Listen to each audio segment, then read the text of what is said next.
Assalamualaikum warahmatullahi wabarakatuh. Perkenalkan, nama saya Duran Hafiz Ramadan dengan NIM 4003052465017 dari Konsentrasi Gedung 2 Angkatan 2024.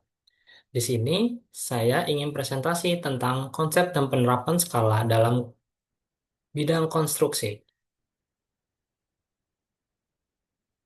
Nah, konsep dasar skala. Apa sih itu skala? Di sini, skala adalah perbandingan ukuran pada gambar terhadap ukuran sebenarnya yang digunakan agar objek dapat digambar dengan jelas dan proporsional pada media gambar. Nah, jenis-jenis skala nih. Di sini yang pertama adalah skala pembesaran. Skala pembesaran itu skala yang digunakan ketika ukuran gambar lebih besar daripada ukuran benda sebenarnya. Skala ini biasanya dipakai untuk menggambar benda yang sangat kecil agar detailnya terlihat jelas, seperti komponen mesin kecil atau detail sambungan. Nah, di sini contoh di dunia nyatanya yaitu yang pertama ada detail sambungan pada baut, yang kedua komponen kecil pada mesin, yang ketiga detail profil aluminium atau kusen. Nah, contoh skala pembesaran tuh ada 2:1, 5:1, 10:1, dan seterusnya. Artinya itu, kenapa? Arti dari 2:1 itu, gambar dibuat dua kali lebih besar dari ukuran asli. Jika benda asli panjangnya 5 cm, maka digambar menjadi 10 cm. Yang kedua, itu adalah skala pengecilan. Skala pengecilan ini yaitu skala yang digunakan ketika ukuran gambar lebih kecil dari ukuran benda sebenarnya. Skala ini paling sering digunakan pada gambar bangunan, peta, dan denah karena ukuran objek aslinya sangat besar. Contoh skala pengecilan tuh ada 1:20, 1:50, 1:100, 1:200, dan seterusnya. Artinya, 1:100 itu 1 cm pada gambar mewakili 100 cm atau 1 meter pada ukuran sebenarnya. Contohnya, panjang aslinya tuh 10 meter. Nah, skalanya tuh 1:100. Maka digambar tuh menjadi 10 cm. Contoh di dunia nyatanya itu ada dena rumah atau bangunan, set plan, dan peta wilayah atau kota. Yang ketiga itu ada skala numerik. Apa sih skala numerik? Skala numerik itu yaitu skala yang ditulis dalam bentuk perbandingan angka antara ukuran pada gambar dengan ukuran sebenarnya. Bentuk umumnya itu skala sama dengan ukuran pada gambar dibagi ukuran sebenarnya. Contohnya 1:50, 1:100, 1:1000. Artinya itu 1:50, 1 cm pada gambar sama dengan 50 cm ukuran sebenarnya. 1:100 itu 1 cm pada gambar sama dengan 100 cm ukuran sebenarnya. Oke, next. Nah, di sini ada rumus dasar skala. Berdasarkan SNI 196502 titik 1 tahun 2000, rumus dasar skala itu skala sama dengan ukuran pada gambar dibagi ukuran sebenarnya. Atau bisa ditulis S sama dengan G per A. Di sini ada rumus turunan skala. Yang A itu gimana sih cara mencari ukuran gambar? Cara mencari ukuran gambar itu sama dengan G sama dengan S kali A. Kalau gimana sih cara nyari ukuran yang sebenarnya? Nah, cara cari ukuran sebenarnya itu A sama dengan G per S. Oke.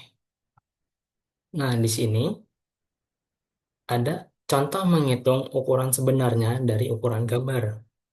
Contoh, diketahui skala gambar itu 1:100. Panjang pada gambar itu 6 cm. Nah, kita masuk ke rumus.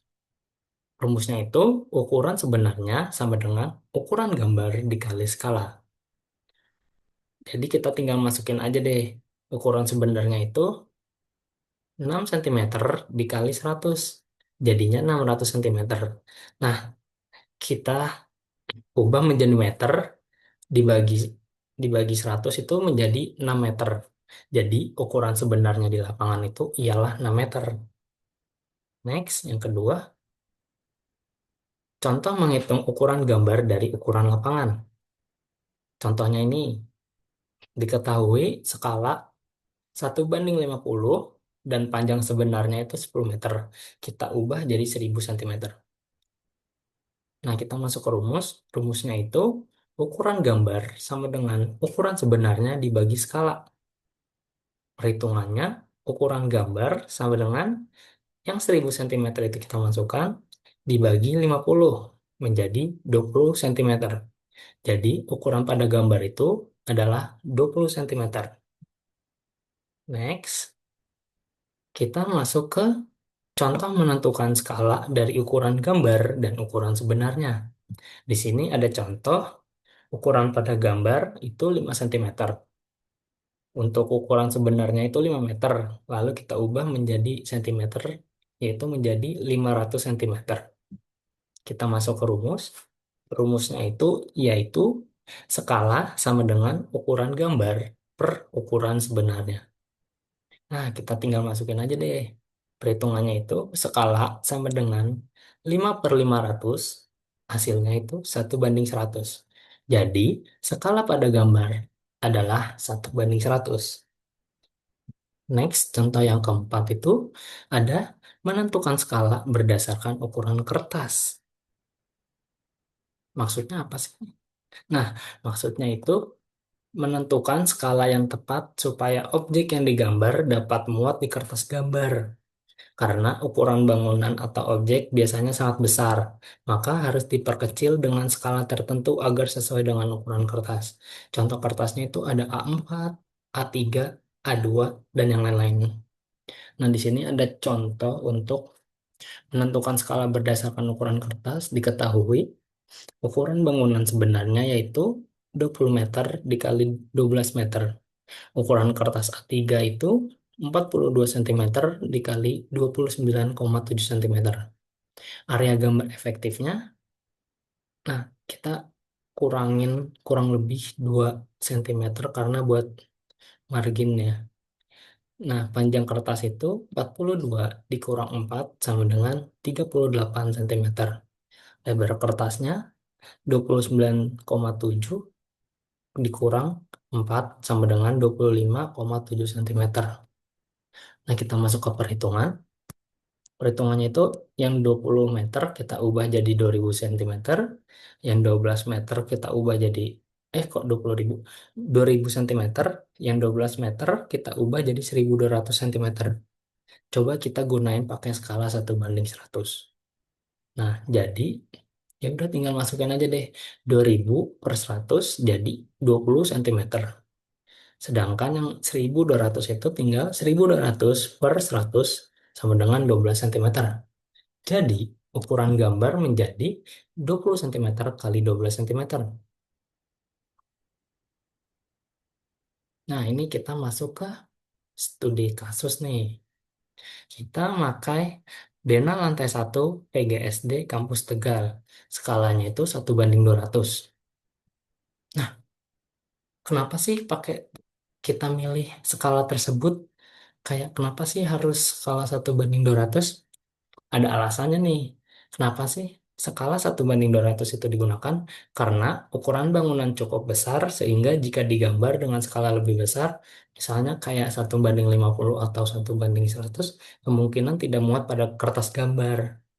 Nah, di sini kayak ada apa sih dampak jika terjadi kesalahan skala? Kesalahan skala itu pada gambar dapat menyebabkan kesalahan ukuran saat pekerjaan di lapangan. Nih, beberapa dampaknya. Yang pertama, kesalahan ukuran konstruksi. Contohnya, panjang ruangan atau posisi kolom bisa menjadi tidak sesuai dengan perencanaan. Yang kedua, pemborosan material. Jika ukuran salah, maka material seperti beton, baja, atau bata bisa kelebihan atau kekurangan. Yang ketiga, Kesalahan tata letak bangunan. Ruangan ini bisa menjadi terlalu kecil atau terlalu besar dari yang direncanakan. Yang keempat, pekerjaan ulang nih atau rework. Kesalahan gambar dapat menyebabkan pekerjaan harus dibongkar dan diperbaiki, sehingga menambah biaya dan waktu proyek. Yang kelima itu konflik antar elemen bangunan. Misalnya, yang pertama itu pintu bertabrakan dengan dinding, tangga tidak muat, instalasi tidak sesuai ruang. Nah, pertanyaan terakhir nih, hubungan skala dengan ketelitian pekerjaan lapangan itu apa? Nah, hubungan hubungan skala dengan ketelitian pekerjaan lapangan. Skala ini sangat berhubungan dengan tingkat ketelitian atau detail gambar. Semakin besar skala gambar, maka semakin tinggi ketelitian yang bisa ditunjukkan. Contohnya nih, skala fungsi tingkat ketelitian 1:500 atau 1:200 itu khususnya denah umum rendah. 1:100 itu untuk denah bangunan sedang, 1:50 untuk detail ruangan, 1:20 atau 1:10 itu adalah detail konstruksi. Nah, pemahaman skala itu sangat penting, guys, karena skala menentukan hubungan antara ukuran pada gambar dengan ukuran sebenarnya di lapangan. Dengan memahami skala, semua pihak dalam proyek atau perencanaan, kontraktor, dan pelaksana itu dapat menerjemahkan gambar kerja menjadi ukuran konstruksi yang tepat. Di sini ada risiko teknis kesalahan interpretasi skala atau dan risiko finansial kesalahan interpretasi skala. Kita ke risiko teknis kesalahan interpretasi skala itu yang pertama ada kesalahan dimensi konstruksi atau ruangan, kolom, atau jarak antar elemen tidak sesuai desain. Yang kedua, ketidaksesuaian antar komponen bangunan, misalnya tangga atau pintu, tidak muat pada ruang yang direncanakan. Yang ketiga itu ada kesalahan pemasangan struktur atau instalasi yang dapat mempengaruhi keamanan dan fungsi bangunan. Nah, kita masuk ke risiko finansial kesalahan interpretasi skala. Yang pertama itu ada pemborosan material karena ukuran pekerjaan tidak sesuai perencanaan. Yang kedua itu ada biaya perbaikan atau pembongkaran untuk memperbaiki kesalahan konstruksi. Yang ketiga, keterlambatan proyek yang dapat meningkatkan biaya tenaga kerja dan operasional. Oke, mungkin begitu saja presentasi dari saya. Wabillahi taufik walhidayah. Wassalamualaikum warahmatullahi wabarakatuh.